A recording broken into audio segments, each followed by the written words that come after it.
Dizem que as crianças e os bêbados não mentem.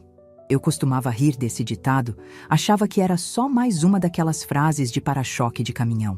Mas hoje, aos 68 anos, eu sei que a verdade dita pela boca de uma criança pode ser mais afiada que uma navalha e mais devastadora que um furacão. A minha vida, o meu castelo de paz e alegria familiar, não foi destruído por uma grande tragédia anunciada, mas por 9 palavras sussurradas pelo meu neto de 8 anos, numa tarde chuvosa de terça-feira, enquanto montávamos um quebra-cabeça na sala. Meu nome é Marta, e até aquela tarde eu me considerava a mulher mais sortuda do mundo.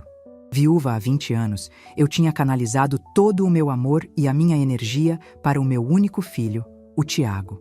E ele, meu Deus, ele era o meu orgulho.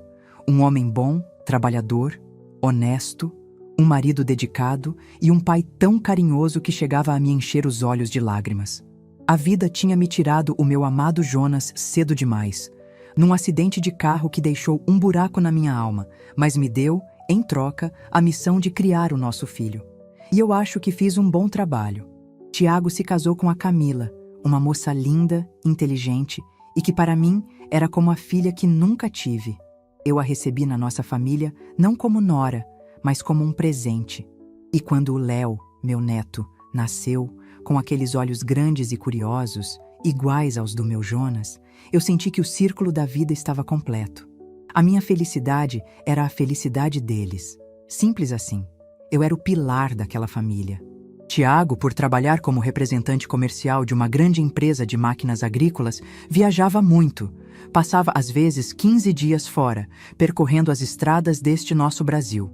E eu, a avó coruja, a sogra parceira, estava sempre lá. Mãe, pode buscar o Léo na escola para mim hoje? Tenho uma reunião que vai até tarde. Camila me pedia com aquela voz doce. E eu ia. Mãe, o que a senhora acha de fazer aquela sua lasanha no domingo? O Tiago chega de viagem no sábado, ia ser uma surpresa boa para ele. E eu fazia. Quando eles decidiram comprar a casa dos sonhos, um sobrado espaçoso num bairro tranquilo, fui eu quem completou o dinheiro da entrada. Vendi o pequeno apartamento na praia que o Jonas e eu tínhamos comprado com tanto sacrifício. É um investimento na felicidade de vocês, meus filhos. E a minha felicidade é ver o meu neto correndo num quintal seguro. Eu disse a eles, e disse com o coração. Eu não via aquilo como sacrifício, via como amor. Eu passava mais tempo na casa deles do que na minha. Conhecia cada canto, cada barulho. A Camila parecia gostar da minha presença. Marta, você é um anjo. Eu não sei o que seria de mim e do Léo sem você, com o Tiago sempre nessa estrada. Ela me dizia, me abraçando. E eu, boba, acreditava. Achava que éramos uma equipe, 2 mulheres unidas pelo amor aos mesmos homens. O Tiago e o Léo. Até aquela terça-feira. Chovia lá fora, uma chuva fina e constante. Tiago estava viajando. Voltaria só no fim de semana. Eu tinha buscado o Léo na escola e, como sempre, ele veio para a minha casa para passar a tarde. Estávamos no tapete da sala, montando um quebra-cabeça de 1000 peças de um mapa do mundo. Léo era um menino esperto, falante. Vó, você sabia que a girafa não tem corda vocal? Ele disse, encaixando uma peça da África. Não sabia, meu amor. Onde você aprendeu isso? Perguntei, procurando uma peça do Brasil. A mamãe me contou. Ela sabe um monte de coisas, ele disse com orgulho. E então, com a mesma naturalidade com que falou da girafa, ele emendou. Vó, a mamãe tem outro marido. A peça do Brasil escorregou da minha mão. Meu corpo inteiro gelou. O som da chuva na janela pareceu ficar mais alto. Olhei para o meu neto. O rostinho dele era pura inocência. Ele continuava procurando peças, sem perceber o efeito que suas palavras tiveram em mim. Oh, o que você disse, meu anjo? Gaguejei, tentando manter a voz calma. Acho que a vovó não ouviu direito. Ele levantou os olhos para mim, aqueles olhos grandes do meu Jonas. Eu disse que a mamãe tem outro marido. Ele vem em casa quando o papai viaja. Um nó se formou na minha garganta. Léo, isso é uma brincadeira, filho. Quem te disse uma bobagem dessas? Não é bobagem, vó. Eu vejo. Ele vem à noite. A mamãe diz que ele é um amigo, o tio Rodrigo. Mas ele dorme no quarto com ela. Maridos não dormem juntos? Então ele é o outro marido dela. A lógica infantil dele era simples, direta e absolutamente demolidora. Tio Rodrigo. O nome ecoou na minha cabeça. Rodrigo era o melhor amigo do meu filho. Amigo de infância, padrinho de casamento deles, padrinho de batismo do Léo. Um homem casado, pai de 2 meninas. A família dele jantava na nossa casa. A esposa dele, a Fernanda, era uma das melhores amigas da Camila. Não podia ser. Era um pesadelo. Forcei um sorriso, o sorriso mais falso e doído da minha vida. Ah, meu amor, acho que você está confundindo as coisas. O tio Rodrigo é só um amigo da mamãe e do papai. Às vezes, os amigos vêm visitar. É normal. Mas por que ele só vem quando o papai não está? Léo insistiu, com a teimosia das crianças. E por que a mamãe me disse que é o nosso segredo e que eu não posso contar para o papai, senão ele vai ficar muito triste?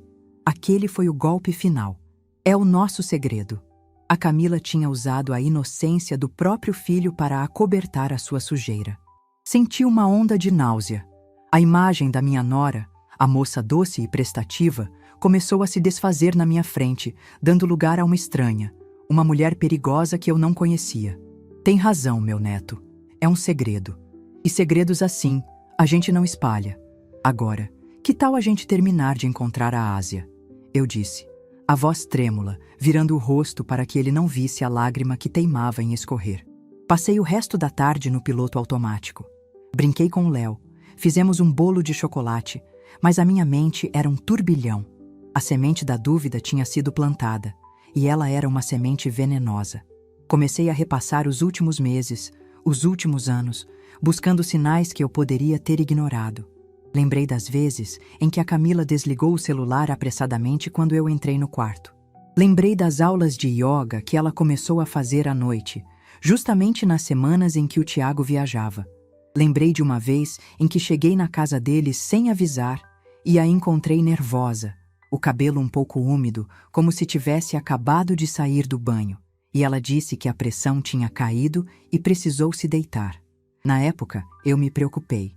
Agora, a lembrança ganhava um novo e sórdido significado. E o Rodrigo? Lembrei de como, no último churrasco lá em casa, ele e a Camila trocaram olhares rápidos por cima da mesa. Na época, eu não pensei nada. Agora, a memória me queimava como brasa. O melhor amigo do meu filho. Dentro da casa do meu filho. Com a mulher do meu filho.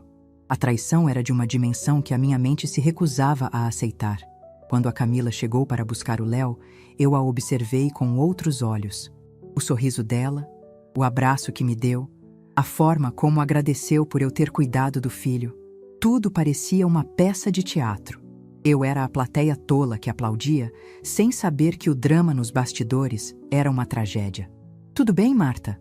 A senhora parece pálida", ela disse, com a sua voz de veludo. "É só um pouco de dor de cabeça, deve ser a chuva." Menti, sentindo meu coração martelar contra as costelas. Naquela noite, eu não dormi. Fiquei sentada na poltrona da minha sala, no escuro, repassando a conversa com o Léo. Eu queria acreditar que era fantasia de criança. Queria com todas as minhas forças. Mas o meu instinto, a intuição de mãe e avó que nunca falha, me dizia que era verdade. Uma verdade monstruosa. O que eu faria? Contar para o Tiago? Com base na palavra de uma criança de 8 anos? Eu destruiria o casamento dele, a vida dele, com uma acusação que eu não podia provar. Ele talvez não acreditasse em mim. Poderia se virar contra mim, me acusar de ser uma sogra ciumenta, querendo destruir a sua família feliz. E a Camila? Ela negaria tudo. Faria o Léo de mentiroso. Eu seria a vilã da história. Não, eu não podia agir com base em emoção. Eu precisava de provas. Precisava ver com os meus próprios olhos para ter a certeza absoluta antes de tomar qualquer atitude. A ideia que surgiu na minha mente me assustou. Era algo que eu só via em filmes, em novelas. Era algo que uma mulher como eu, uma avó tranquila, jamais pensaria em fazer. Mas o amor que eu sentia pelo meu filho e o ódio que começava a brotar pela traição que ele estava sofrendo me deram uma coragem que eu não sabia que possuía. Eu precisava proteger o Tiago. E para protegê-lo, eu precisava saber a verdade, por mais feia que ela fosse. Na manhã seguinte, Com o coração na mão, peguei o meu computador, um aparelho que eu mal sabia usar, e digitei no site de busca: câmeras de segurança espiãs. A quantidade de opções me assustou. Câmeras disfarçadas de relógios, de carregadores de celular, de porta-retratos. Eu, uma senhora de 68 anos, estava entrando num mundo sombrio de vigilância e segredos. Escolhi duas. Uma, disfarçada de um simples carregador de celular que eu poderia deixar esquecida na tomada da sala. A outra, um pequeno porta-retrato digital que eu daria de presente para eles, com fotos do Léo e que eu colocaria na estante do quarto do casal. O site prometia entrega em 2 dias e instalação fácil, via aplicativo no celular. Paguei com o meu cartão de crédito, as mãos suando. Enquanto a confirmação da compra piscava na tela, senti um calafrio. Eu tinha cruzado uma linha. Não havia mais volta. O próximo passo seria instalar aqueles pequenos olhos eletrônicos na casa do meu filho e esperar. Esperar para confirmar o que a voz inocente do meu neto tinha me revelado. Esperar para ver a destruição que, eu já sabia, estava por vir. E rezar para que eu tivesse forças para lidar com ela. Os 2 dias que se seguiram à compra das câmeras foram os mais longos e silenciosos da minha vida. O silêncio, no entanto, não era de paz.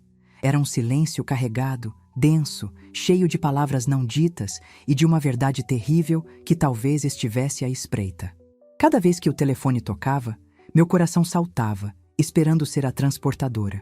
Cada interação com a Camila, que me ligou 2 vezes para assuntos banais sobre o Léo, tornou-se um exercício de atuação.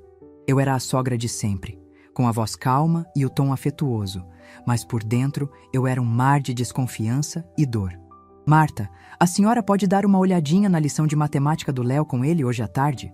Eu vou ter um compromisso com umas clientes, coisa de mulher, ela me disse ao telefone com uma risadinha. Claro, minha filha, pode deixar, respondi, e pela primeira vez a palavra filha arranhou a minha garganta. Que compromisso? Com que clientes? Cada frase dela, antes tão normal, agora parecia ter um duplo sentido, uma camada de mentira que eu não conseguia mais ignorar. Eu me sentia suja, uma traidora por duvidar dela de forma tão profunda. Mas a imagem do meu neto, com seus olhinhos sérios me dizendo, é o nosso segredo, não me saía da cabeça. O pacote chegou numa caixa de papelão parda, sem identificação. Discreta, como a minha dor. Esperei o carteiro ir embora e levei a caixa para a minha cozinha como se carregasse uma bomba. Com as mãos trêmulas, eu a abri. Lá dentro estavam os 2 pequenos aparelhos, tão inofensivos na aparência. Um era um carregador de celular branco, idêntico a tantos outros. O outro, um porta-retrato digital preto, pequeno e elegante. Li as instruções. A configuração era simples, toda feita por um aplicativo no celular. Em poucos minutos, os olhos eletrônicos estavam prontos para a sua missão. Senti um calafrio. Eu, Marta, uma avó que fazia bolo de fubá, estava prestes a cometer um ato de espionagem contra a minha própria família. Mas o meu amor pelo meu filho era maior que o meu medo e a minha culpa. A oportunidade para instalar as câmeras veio mais rápido do que eu esperava. Na sexta-feira, a Camila me ligou. A voz dela era animada. Marta, minha sogrinha querida, tenho um convite para você e uma novidade. A novidade é que fechei um grande projeto. Vou comemorar hoje à noite num jantar com a equipe do escritório. E o convite é: será que a senhora pode dormir aqui em casa com o Léo? O Tiago só volta no domingo e eu fico mais tranquila com a senhora aqui. O pretexto era perfeito. O dela e o meu. Claro, Camila, fico muito feliz pelo seu projeto. Parabéns. Durmo sim, com todo o prazer. Respondi, sentindo o gosto amargo da minha própria mentira. Naquela noite, cheguei à casa deles com a minha pequena mala de fim de semana. Dentro dela, escondidos no meio das minhas roupas, estavam o carregador e o porta-retrato. A casa, que sempre foi meu segundo lar, pareceu-me estranha, um cenário de crime prestes a acontecer. Camila estava linda, arrumada para sair. Deu-me um beijo no rosto. Obrigada, Marta. A senhora é a melhor sogra do mundo. O Léo já jantou.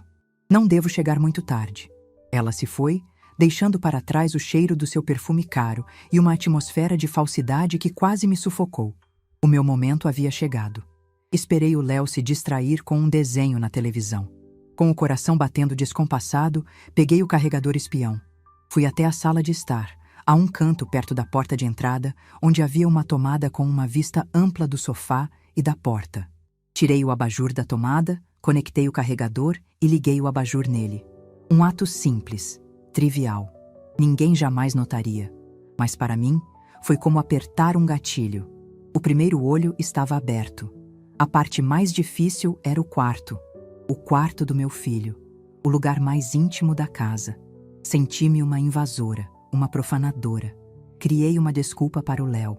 Meu neto, a vovó está com um pouco de frio. Vou pegar uma manta no armário da mamãe. Está bem? Entrei no quarto deles. O ar parecia pesado. A cama arrumada, as fotos do casamento na parede.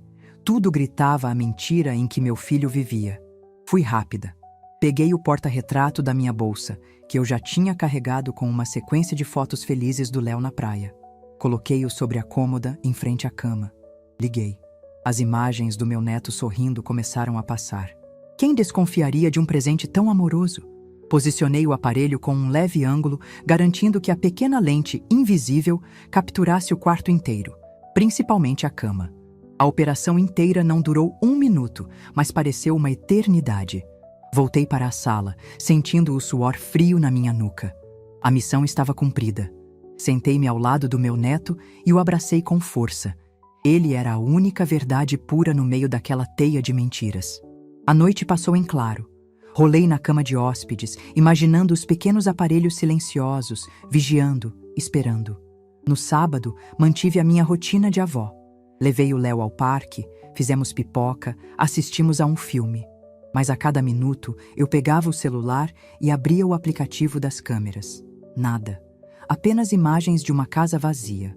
Camila tinha mandado uma mensagem dizendo que a comemoração tinha sido ótima e que ela ia aproveitar para passar no shopping antes de voltar para casa.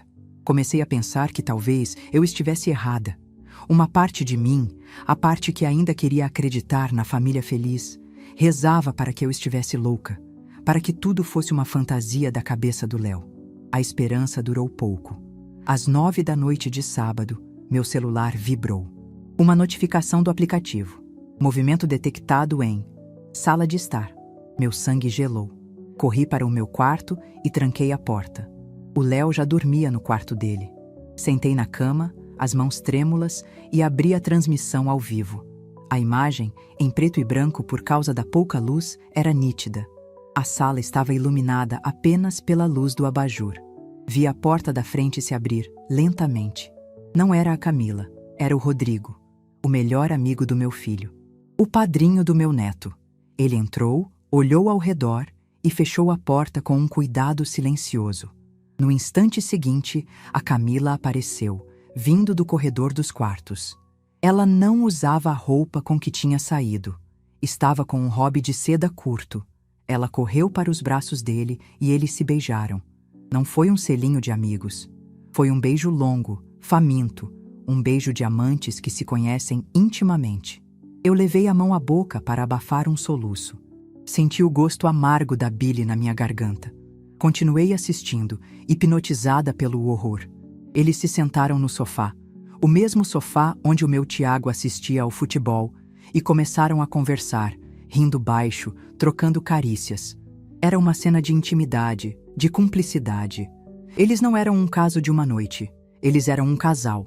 Então eles se levantaram. De mãos dadas, caminharam para fora do campo de visão da câmera da sala, em direção ao quarto. Com o dedo tremendo, mudei a câmera no aplicativo. A imagem do porta-retrato digital apareceu na tela. O quarto do meu filho. E alguns segundos depois, eles entraram.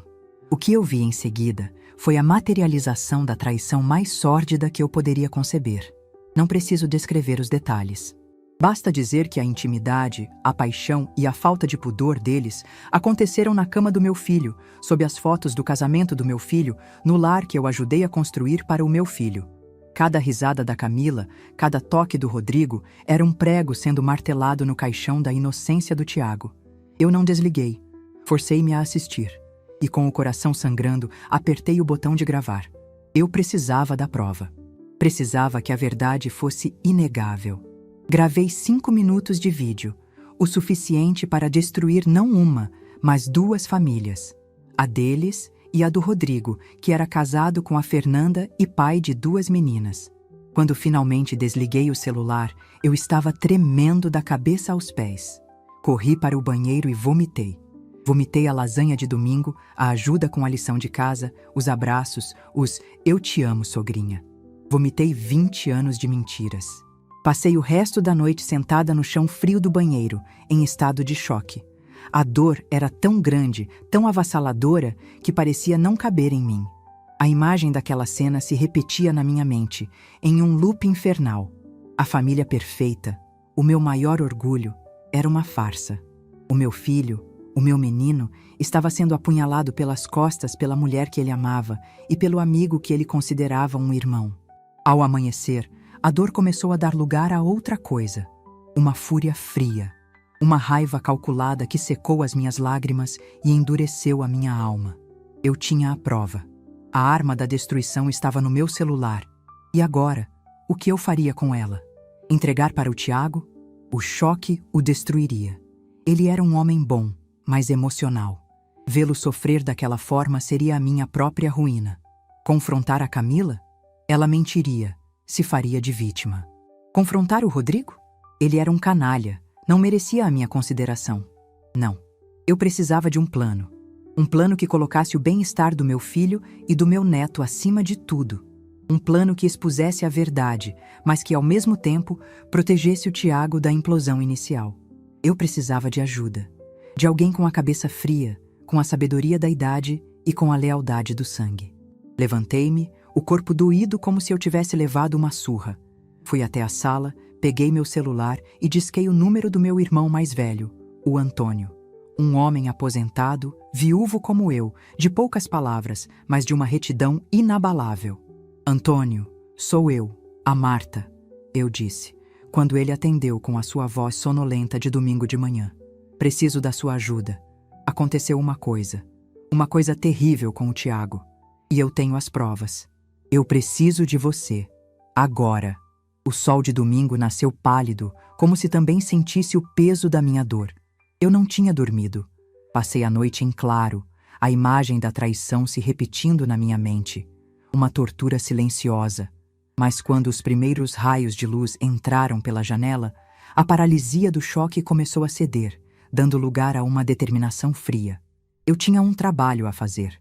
A casa precisava ser limpa. E a faxina, desta vez, seria na alma da minha família. Meu irmão, Antônio, chegou às 8 da manhã. Ele é 5 anos mais velho que eu. Um homem que a vida moldou com a dureza do trabalho no campo e a sabedoria silenciosa de quem observa mais do que fala. Quando ele entrou na minha cozinha e viu o meu rosto, não precisou de muitas palavras. "É grave, não é, minha irmã?" ele disse, a voz rouca, tirando o chapéu. "É pior do que grave, Antônio." "É o fim do mundo como a gente conhecia", respondi. Fiz um café forte, o cheiro enchendo a cozinha, um ritual de normalidade em meio ao caos. Sentamo-nos à mesa, um em frente ao outro. E eu contei. Contei tudo. Comecei com as palavras inocentes do meu neto, a facada inicial. Contei sobre a minha desconfiança, a compra das câmeras, a instalação clandestina. E então, com as mãos tremendo, peguei meu celular, respirei fundo e mostrei a ele o vídeo que gravei. Antônio assistiu a cena inteira, os 5 minutos de horror, sem piscar. Seu rosto, normalmente sereno, foi se fechando, endurecendo, transformando-se numa máscara de fúria contida. Quando o vídeo terminou, ele não disse nada por um longo momento. Apenas fechou os olhos, como se para apagar a imagem da retina. Então, ele abriu os olhos e neles havia um brilho gélido que eu nunca tinha visto. "Os canalhas", ele disse, a voz baixa, mas vibrando de ódio. "Na cama do nosso menino, com o filho dele dormindo no quarto ao lado. Isso não é só traição. É uma monstruosidade." Ele olhou para mim, e sua mão grande e calejada cobriu a minha sobre a mesa. "Você fez certo em instalar as câmeras, Marta. Na guerra, a gente usa as armas que tem. E o que eles fizeram foi uma declaração de guerra. O apoio dele, a validação incondicional do meu ato extremo, foi como um bálsamo. Eu não era uma louca, uma sogra invasiva. Eu era uma mãe protegendo a sua cria. E agora? Perguntei, a voz embargada. O que a gente faz, Antônio? Se eu mostrar isso para o Tiago, ele desaba. Ele é um homem bom, mas tem o coração mole. E ele ama aquela mulher. Ama o amigo. O choque vai ser demais para ele. Ele pode fazer uma besteira. E é exatamente por isso que a gente não vai mostrar nada para ele. Ainda não, meu irmão disse, o estrategista dentro dele despertando. Se a gente for com emoção, a gente perde. A Camila vai chorar, vai se fazer de vítima, vai dizer que foi um erro, que estava carente. O Tiago, no desespero, pode até perdoar. E aí, a gente vai ter só destruído a paz dele para nada. A gente precisa ser mais esperto. A gente precisa ser frio. Como eles foram. Naquela mesa de cozinha, com o cheiro de café no ar, nós dois irmãos idosos que já tinham visto de tudo na vida, montamos o nosso conselho de guerra. O nosso objetivo principal foi definido. Não era vingança. Era proteger o Tiago e o Léo, garantir a segurança emocional e financeira deles e só depois, quando a base estivesse sólida, apresentar a verdade. Primeiro de tudo, dinheiro, Antônio disse. Prático. Essa casa que eles moram. Você disse que deu o dinheiro da entrada. Uma boa parte, não foi? Quase metade do valor do imóvel, confirmei. Então, se o Tiago simplesmente se divorciar, a Camila, pela lei, tem direito a metade de tudo o que eles construíram juntos, incluindo a casa. Ela trai o nosso menino e ainda sai com um prêmio de consolação gordo. Isso não é justo. Precisamos de um advogado. Um bom. Um tubarão. Não uma sardinha. Alguém que seja especialista em direito de família e que saiba usar essa sujeira toda a nosso favor. Eu não conheço ninguém, Antônio. Mas eu conheço, ele disse. A filha do meu compadre, o falecido Zé Carlos, a Helena. Menina nova, mas dizem que é uma onça no tribunal. Vou ligar para ela hoje mesmo. E depois do advogado? Perguntei, sentindo um fio de esperança. Depois a gente corta a cabeça da cobra. Mas não a cabeça principal. A gente corta a outra. A gente não vai confrontar a Camila. A gente vai confrontar o padrinho, o tio Rodrigo. A lógica dele era impecável. Ele é o elo fraco, continuou Antônio.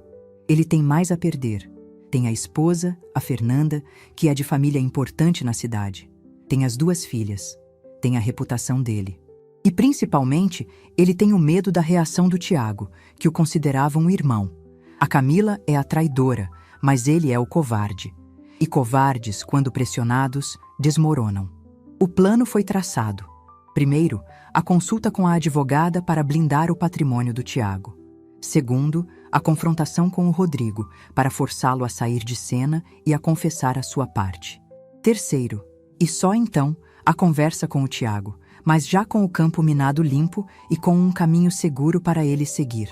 Na terça-feira, eu e o Antônio estávamos sentados no escritório elegante da doutora Helena.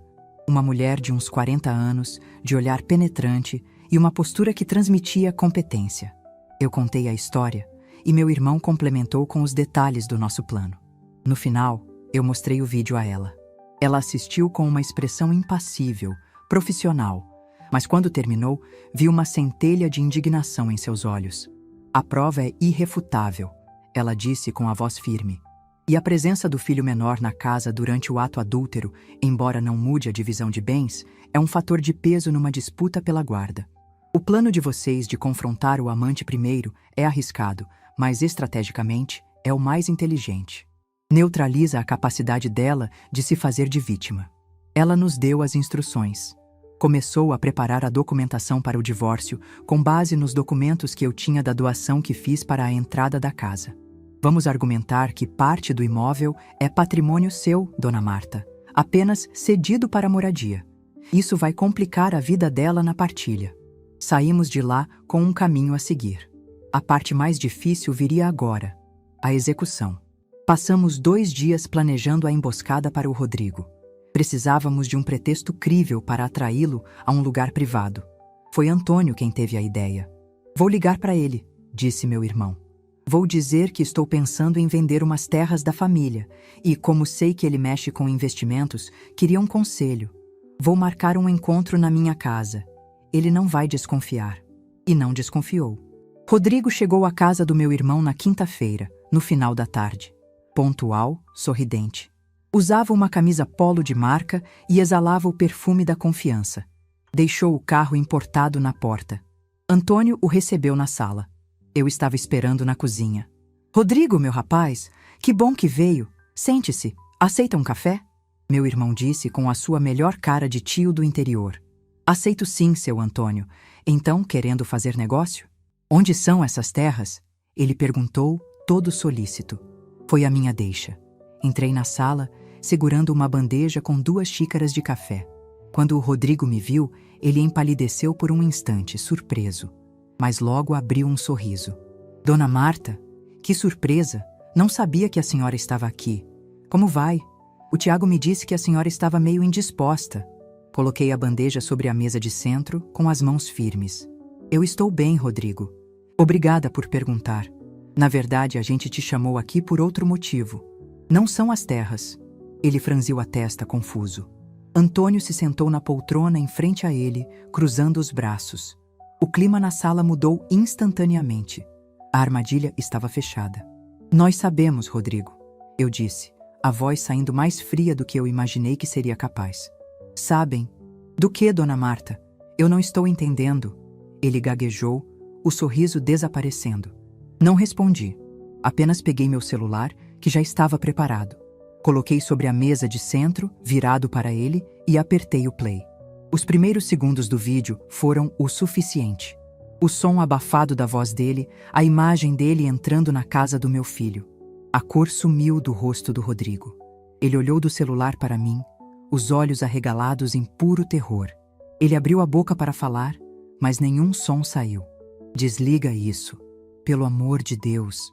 Desliga isso. Ele finalmente conseguiu sussurrar, a voz um fiapo. Pausei o vídeo. Eu não vou perguntar por quê, Rodrigo. Eu não me importo com as suas desculpas esfarrapadas. Eu só vou te dizer o que vai acontecer agora.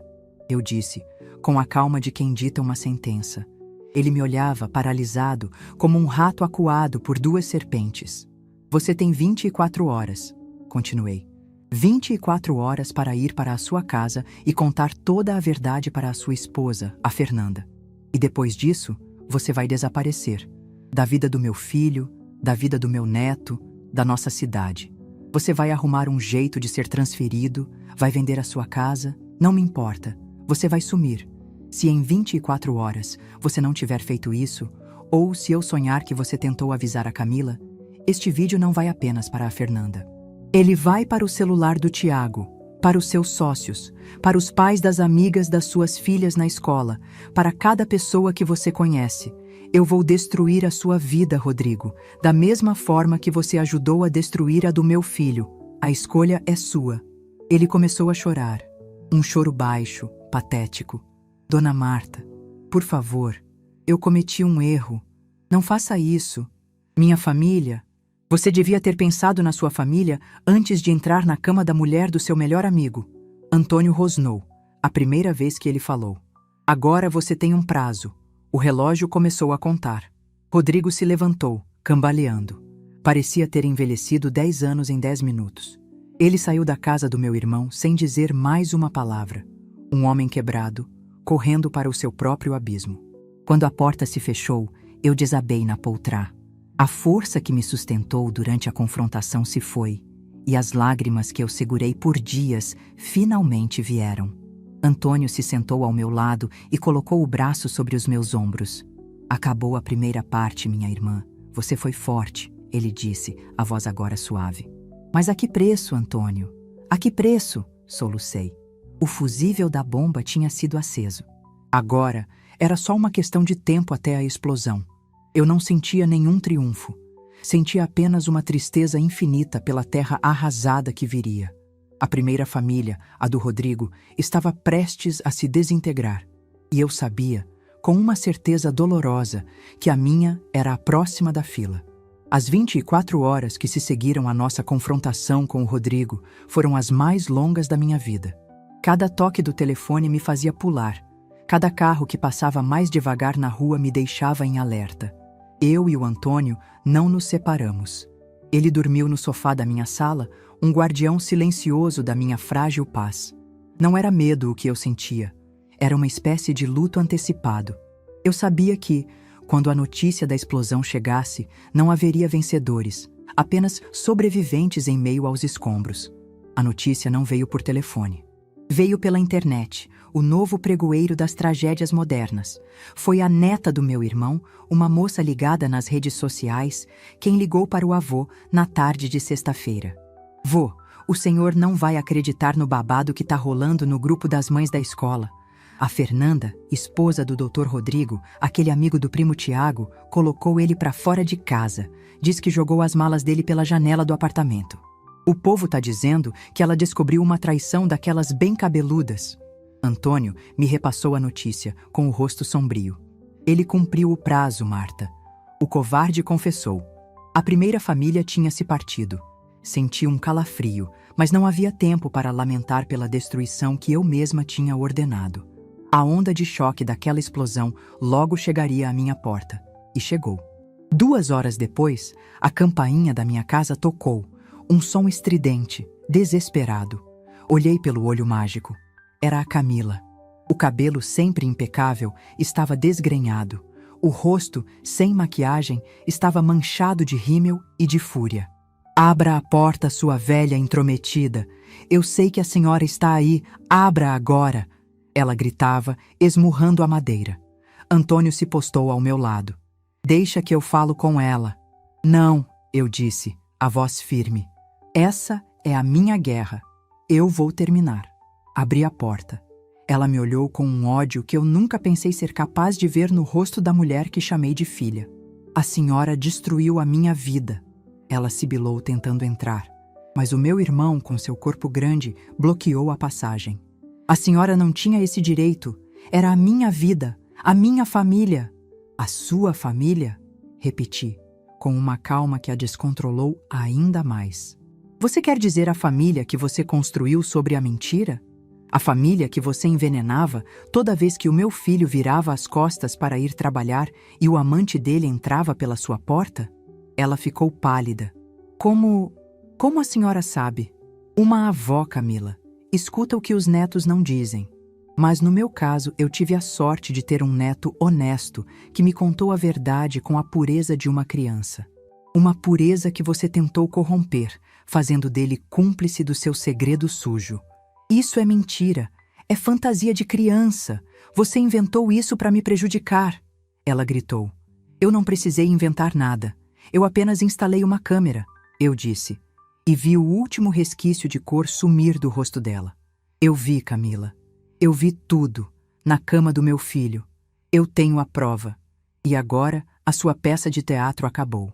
Pegue as suas coisas e suma da vida do meu filho. O Tiago saberá de tudo quando voltar. E acredite, a única coisa que vai me impedir de levar aquele vídeo à polícia e te acusar de colocar meu neto em risco é o amor que eu tenho por ele. A fúria dela se transformou em pânico. A senhora não pode fazer isso. O Tiago me ama. Ele vai me perdoar. Talvez o homem que ele era, o homem ingênuo que você enganou por anos, perdoasse. Mas o homem que ele se tornará depois de saber a verdade, esse homem, Camila, nunca mais vai olhar na sua cara sem sentir nojo. Agora vá embora. E não volte mais. Fechei a porta na cara dela. Ouvi seus soluços de raiva e desespero do outro lado por alguns minutos, e depois o som dos seus passos se afastando. Eu não senti nada. Estava oca por dentro. A segunda e mais difícil batalha viria agora. Tiago voltaria no domingo.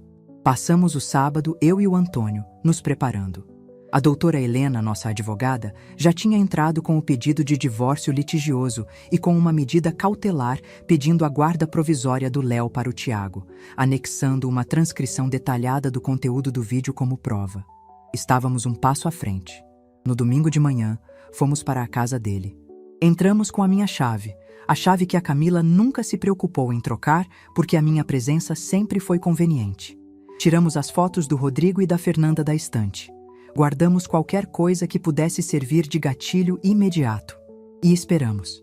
Ele chegou por volta do meio-dia. Entrou pela porta, cansado da estrada, mas com um sorriso no rosto. Trazia uma pequena sacola de presentes na mão. Mãe, tio, que surpresa boa! Vieram me esperar? Ele disse, largando as malas no chão e vindo me dar um abraço. O abraço dele, o abraço do meu menino, quase partiu meu coração. Viemos sim, meu filho. Senta.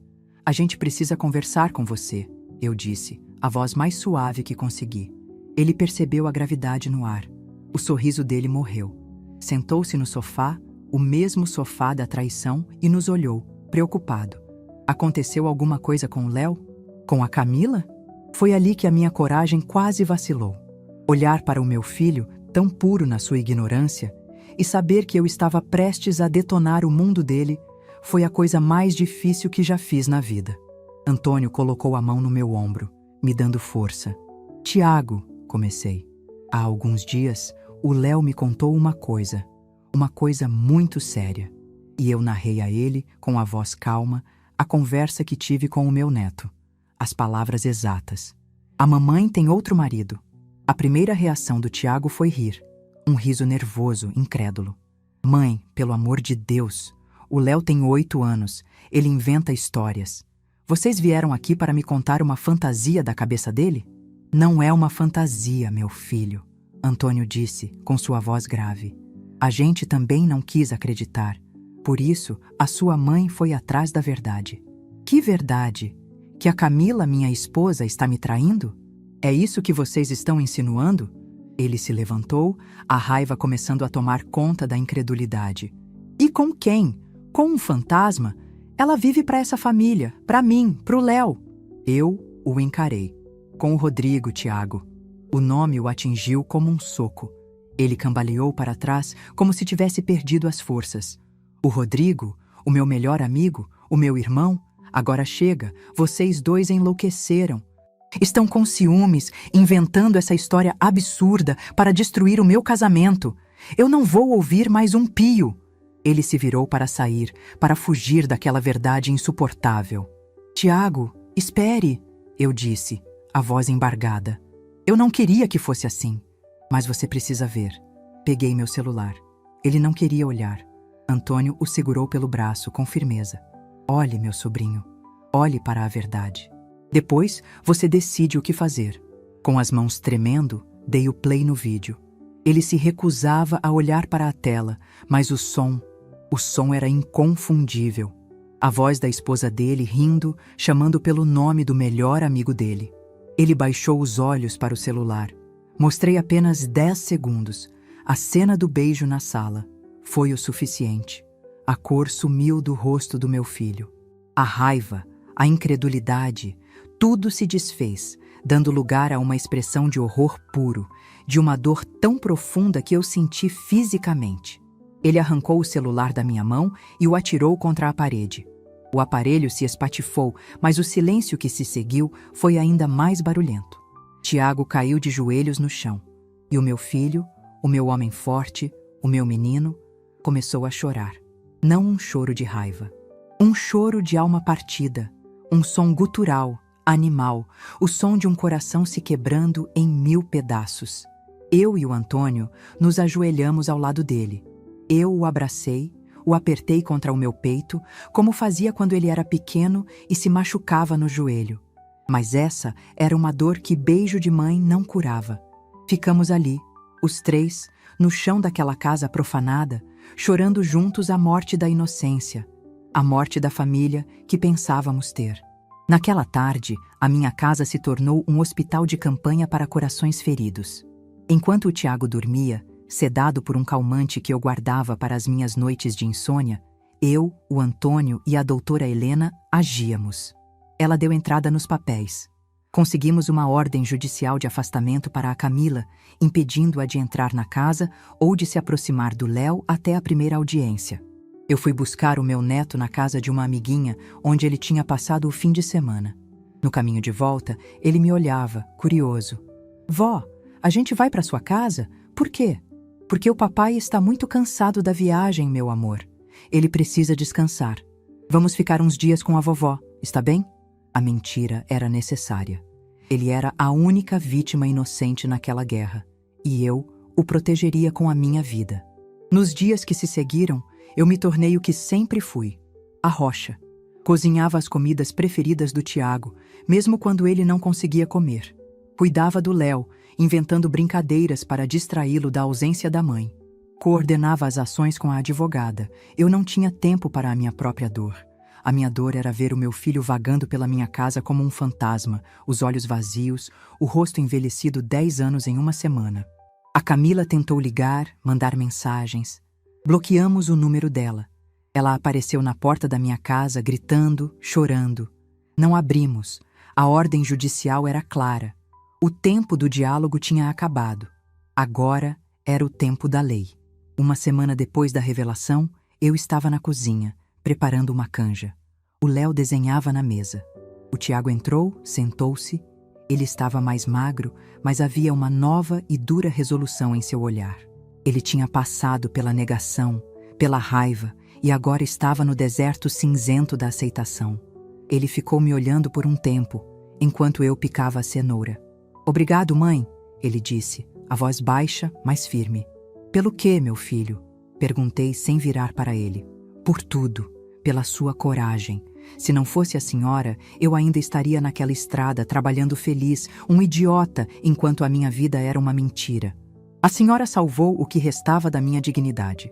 Virei-me e olhei para ele, e para o meu neto, que agora nos olhava com a cabeça inclinada. A família que eu conhecia tinha sido destruída. A terra estava arrasada.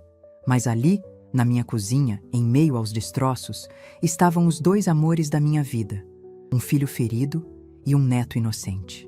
E eu soube, com uma certeza absoluta, que a minha missão não tinha acabado. Estava apenas começando. Eu seria a arquiteta da nossa reconstrução. E desta vez, construiríamos sobre a rocha sólida da verdade, não sobre a areia movediça da mentira. Nos meses que se seguiram àquela terrível tarde de domingo, a minha casa se transformou num refúgio, numa espécie de hospital de campanha para almas feridas. O furacão da verdade tinha passado, levando consigo a casa, o casamento e a falsa paz em que meu filho vivia. O que restou fomos nós.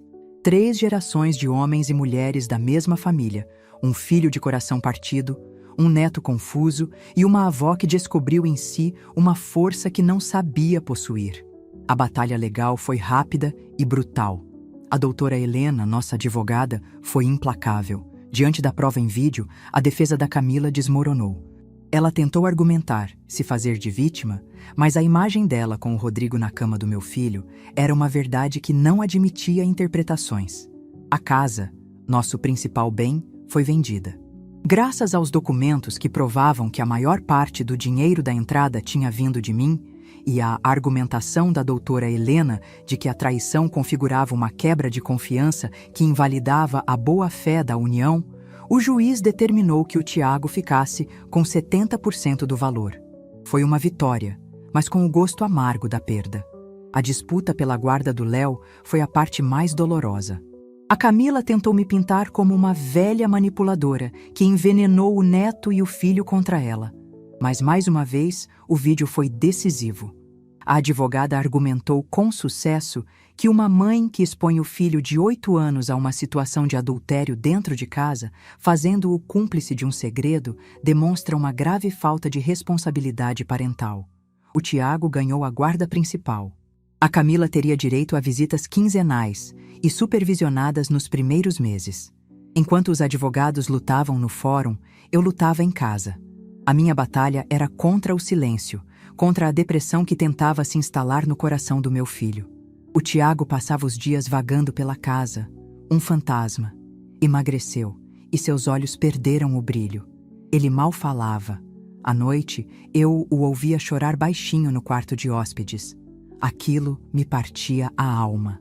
Numa tarde, sentei-me ao lado dele na varanda. Ele olhava para o nada. "Meu filho", eu disse com a voz suave. "Quando o seu pai morreu, eu achei que não ia aguentar. A dor era um buraco negro que queria me engolir, mas eu olhava para você e para a sua irmã, que na época não tínhamos, e sabia que precisava lutar. Um dia, uma vizinha me disse uma coisa que nunca esqueci. Marta, o corpo, quando quebra, a gente põe gesso e espera o osso colar. A alma, quando quebra, também precisa de um especialista para ajudar a juntar os pedaços. Ele me olhou pela primeira vez com um pingo de interesse. Eu não estou te pedindo para ser forte, estou te pedindo para ser inteligente. Procure ajuda, meu filho. Converse com alguém. Você não precisa passar por isso sozinho. Na semana seguinte, ele começou a fazer terapia. Foi o primeiro passo na sua longa jornada de cura. Ele aprendeu a colocar a dor para fora em palavras, em vez de deixar que ela o consumisse por dentro. Aos poucos, muito aos poucos, o meu menino começou a voltar. Minha vida, que eu sonhava em preencher com viagens e aulas de culinária, ganhou um novo e urgente propósito. Eu me tornei a rocha sobre a qual o Tiago e o Léo podiam se apoiar. Cuidar do meu neto, garantir que ele se sentisse seguro e amado em meio ao terremoto, era a minha prioridade. Brincávamos, fazíamos lição de casa, e eu respondia às suas perguntas difíceis com a maior honestidade que o coração de uma criança pode suportar. Vó, por que a mamãe não mora mais com a gente? Ele me perguntou um dia. Por que, meu amor? Às vezes, os adultos se perdem no caminho, e a sua mãe se perdeu. Mas isso não muda o amor que ela sente por você, nem o amor imenso que o papai e a vovó sentem. Eu respondi, abraçando-o com força. O tempo, esse remédio lento e infalível, foi passando. 1 ano se passou. O Tiago, com o dinheiro da venda da casa e com um pequeno empréstimo, conseguiu comprar uma casinha para ele e para o Léo. Não era o sobrado grande de antes, mas uma casa térrea, charmosa e, o mais importante, no meu bairro, a 3 ruas de distância da minha. Ele queria ficar perto. O laço que a tragédia forjou entre nós era agora inquebrável. Ele se dedicou ao trabalho e, principalmente, ao Léo. Tornou-se um pai ainda mais presente, mais forte. Nos fins de semana, os 3, eu, ele e o meu neto, nos tornamos um time. Íamos ao cinema, ao parque, ou simplesmente ficávamos em casa fazendo pizza e jogando videogame. A dor ainda existia, mas a alegria estava, aos poucos, voltando a encontrar espaço. Num sábado à tarde, eu estava no supermercado do bairro, empurrando meu carrinho, quando dei de cara com a Fernanda, a ex-esposa do Rodrigo. Ela também me viu. Por um instante, ficamos as 2 paradas, no corredor dos enlatados, um silêncio pesado entre nós. Ela estava mais magra, o rosto marcado por uma tristeza que eu conhecia bem. Ela foi a outra vítima inocente daquela história. Ela tomou a iniciativa e se aproximou. Dona Marta, ela disse, a voz baixa. Eu só queria dizer que sinto muito por tudo, pelo que aconteceu com o seu filho. Eu também sinto muito pelo que aconteceu com você e com as suas filhas, Fernanda. Respondi com sinceridade. Nós, 2 mulheres de mundos tão diferentes, estávamos ali, unidas pela mesma dor, pela mesma traição. Eu soube que ele foi embora da cidade. Nunca mais o vi, ela disse, olhando para um ponto vago na prateleira. É melhor assim, eu respondi. Para todos nós. Trocamos um último olhar, um olhar de reconhecimento, de sororidade silenciosa, e cada uma seguiu o seu caminho. Aquela ferida, eu percebi, talvez nunca fechasse por completo, mas a vida tinha nos ensinado a continuar caminhando, apesar das cicatrizes. E a vida continuou. O Tiago, mais seguro de si, começou a namorar. Uma moça simples, uma professora, que olhava para ele com admiração e para o Léo com um carinho genuíno. Eu, vendo a felicidade genuína voltar ao rosto do meu filho, senti que a minha missão de reconstrução estava chegando ao fim. Hoje, 2 anos depois daquela tarde chuvosa que mudou tudo, a minha casa voltou a ser apenas a minha casa. O Tiago e o Léo têm o lar deles, e eu tenho a minha paz. Mas a nossa ligação é mais forte do que nunca. Neste exato momento, é domingo. Estou na minha cozinha, o cheiro de bolo de laranja enchendo o ar. Daqui a pouco, eles chegam para o almoço. O Léo vai entrar correndo, gritando, "Vó!" e vai me contar as novidades da escola. O Tiago vai me dar um beijo na testa e perguntar se eu preciso de ajuda com as panelas. E nós vamos nos sentar à mesa, não a família perfeita de comercial de margarina que eu um dia pensei que tinha, mas algo muito melhor, uma família de verdade. Uma família pequena, remendada, mas real, forjada no fogo da dor e unida pelos laços inquebráveis da verdade e do amor. Olho para a foto do meu Jonas na estante e sorrio para ele. A nossa missão, meu velho, está cumprida. O nosso menino está seguro. Ele está feliz. E eu, finalmente, depois de uma longa e tortuosa jornada, estou em paz. Se essa história tocou seu coração, deixe seu like, se inscreva no canal e comente aqui embaixo. No meu lugar, o que você faria? Sua mensagem pode iluminar o dia de